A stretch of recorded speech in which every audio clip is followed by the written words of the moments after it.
Piervo. Hello. Thank you so much for joining me today for Roll the Clay. Dude, this week in Australia. That's right, we're all the way from up here in Indiana. I'm going down under through a series of tubes under the ocean to see what happened in Australia this week. Facilitated by the Australian subreddit top post this week. Let's do it.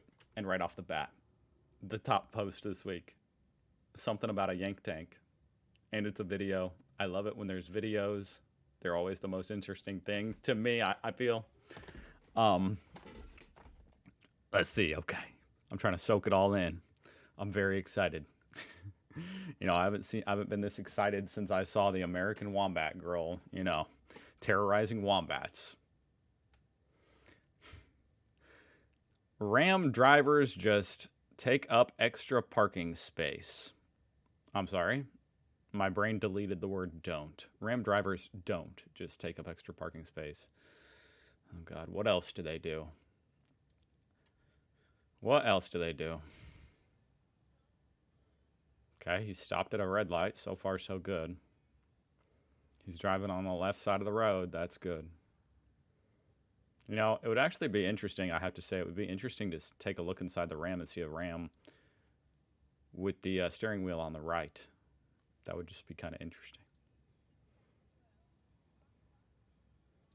Okay, I was going to say he just ran the red light, but no, you guys actually have a green right arrow. Interesting. What is he?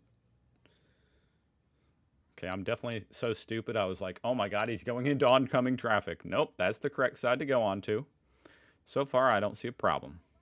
Free the yank tank. Okay, he's taking up two... He's taking up 2 lanes. Damn it. Bro, come on. The lane is big enough that you can stay in the lane.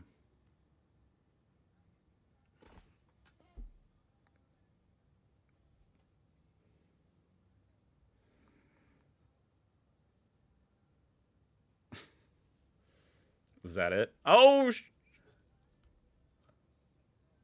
oh, he had to take that turn extra wide, you know, like a semi-truck.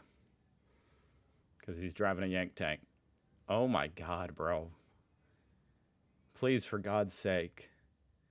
For the reputation of Americans around the world, please stay in your God-forsaken lane. I mean, I'm not saying this is an American. Just an American truck, though. Damn. Oh my God. Maybe he's drunk. Oh my God. There is some amount of wide overlap between drunk drivers and truck drivers, like pickup truck drivers here in Indiana, I must say. I don't think even they would dispute that. So there is a decent chance this man's drunk, which I know you guys don't play about that down under. I mean, neither do we, but you guys really don't. I respect that.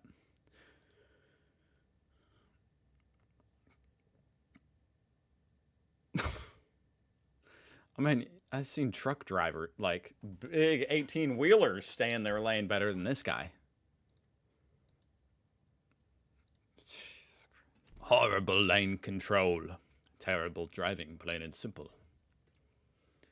That was plain and simple. That gets to the point, indeed. Looks like an intoxicated driver. I would be calling the police and hopefully getting them off the road. Damn, would you really call the police for this? I've never done that. See, I'm not against that at all. Like, if you see someone recklessly driving, hell yeah, get them off the road. They shouldn't be endangering people's families. Or anybody.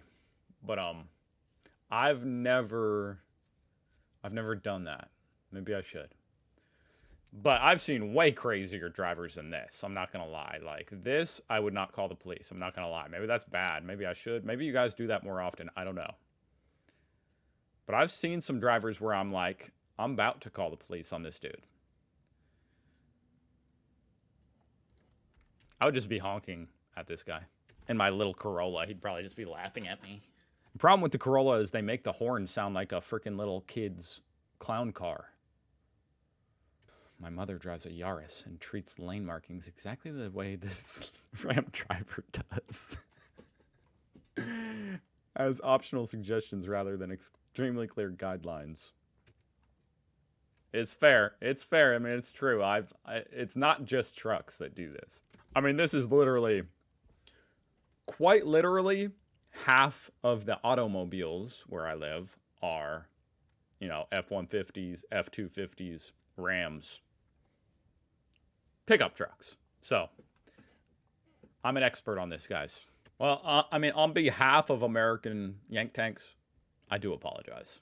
You should probably tariff the shit out of them. Aussie MMA coach's trip to America goes horribly wrong as he ends up in jail and deported after arriving in the U.S. Are you serious? I don't understand what the hell is going on. And I mean, I guess I have to look into the details of this, because maybe there was a good reason for it, but I doubt it. Because I've seen this story one too many times now, and it doesn't ever add up. And I'm also like, what the hell is going on? I don't even think this is what people voted for who voted for Trump. Because I live in Indiana, guys. I know a lot of people who voted for Trump.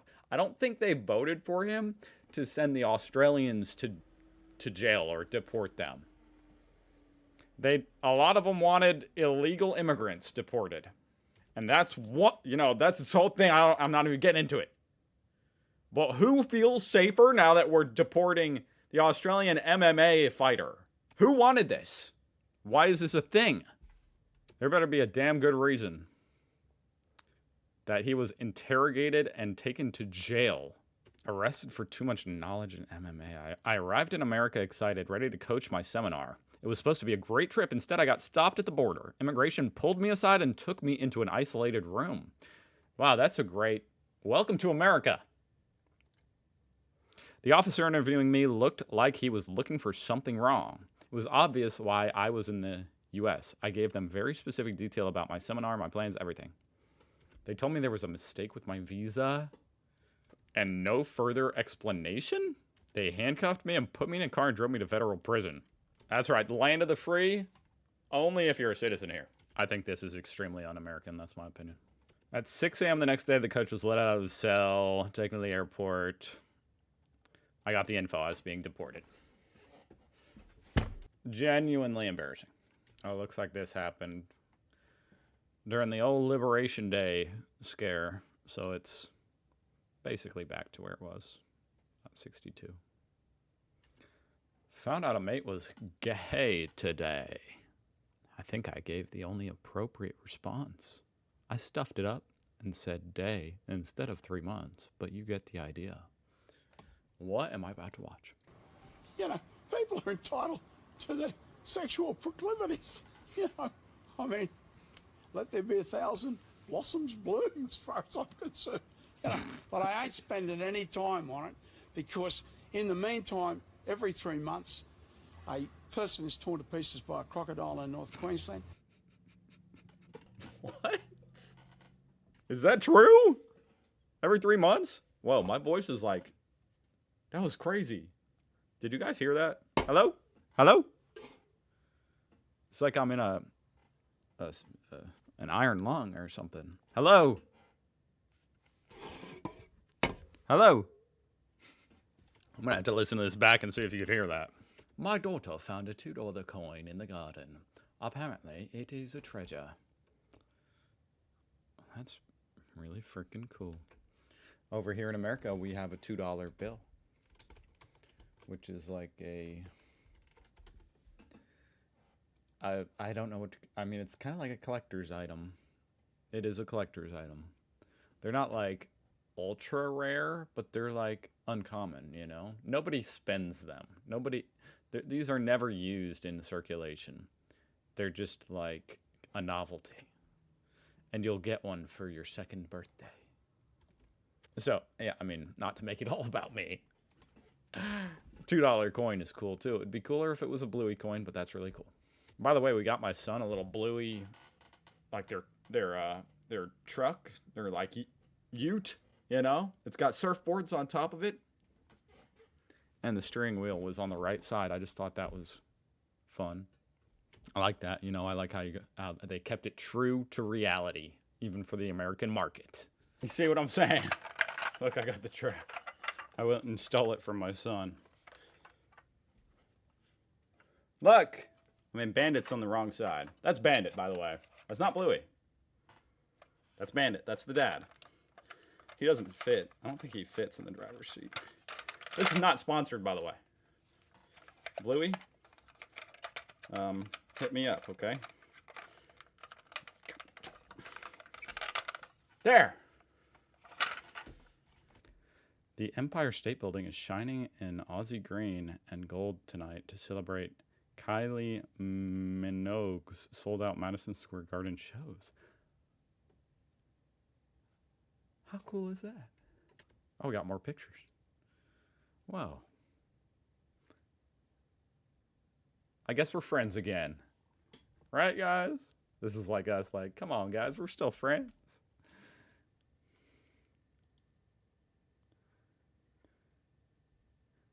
There's some more. Look at that. How fun is that? Okay, this is a stupid question, but why is it that your guys' colors are green and gold? Is there a reason behind that? Like, the reason I say is because that's not what your flag is. Like with the flag, it's very simple for me as a simple-brained American. The flag is red, white, and blue, so America's colors red, white, and blue. Why are your, I know like you wear these colors at like the Olympics and stuff.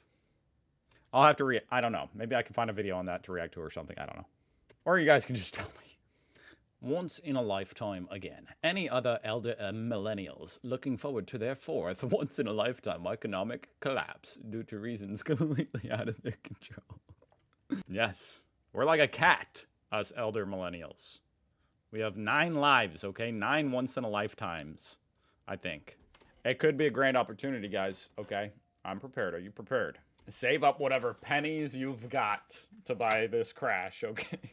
I mean, it really might be an opportunity, not just like in the stock market, but, assuming interest rates come plummeting down to stimulate out of the recession that may or may not be right around the corner. We'll see. But, if interest rates come plummeting down, it might make houses actually sort of affordable. And if you have any money left in a job, if you still have a job, it might be an opportunity. Congratulations, Peter Dutton. LNP incorrectly declares leader election debate winner before audience votes for Albanese.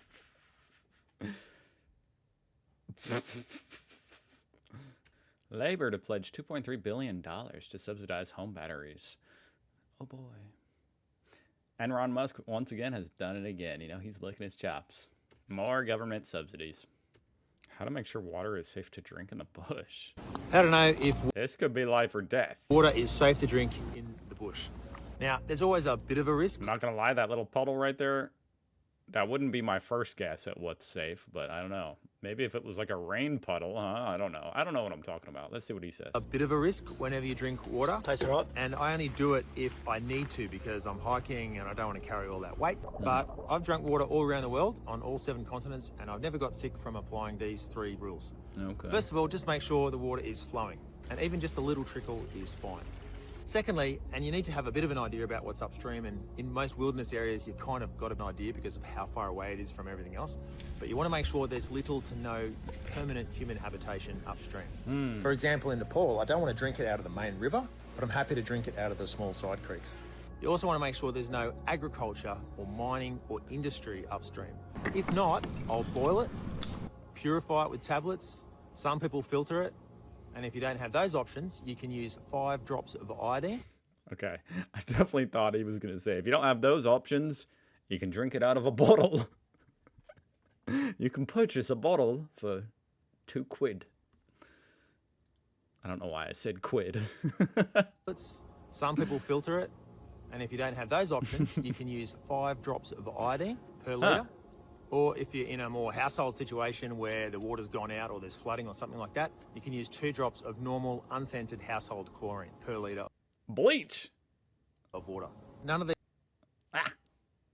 Gotta do what you gotta do. methods will remove heavy metals or chemicals. And generally, clean, natural snow is good to melt and drink. That makes sense, because it's like rain, right? That was fun. You know what?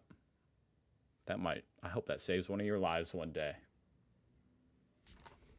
Stuck out there on a snow-covered mountain in Australia.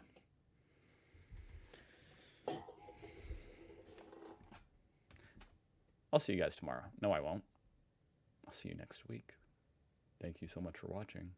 Have a great weekend, and goodbye.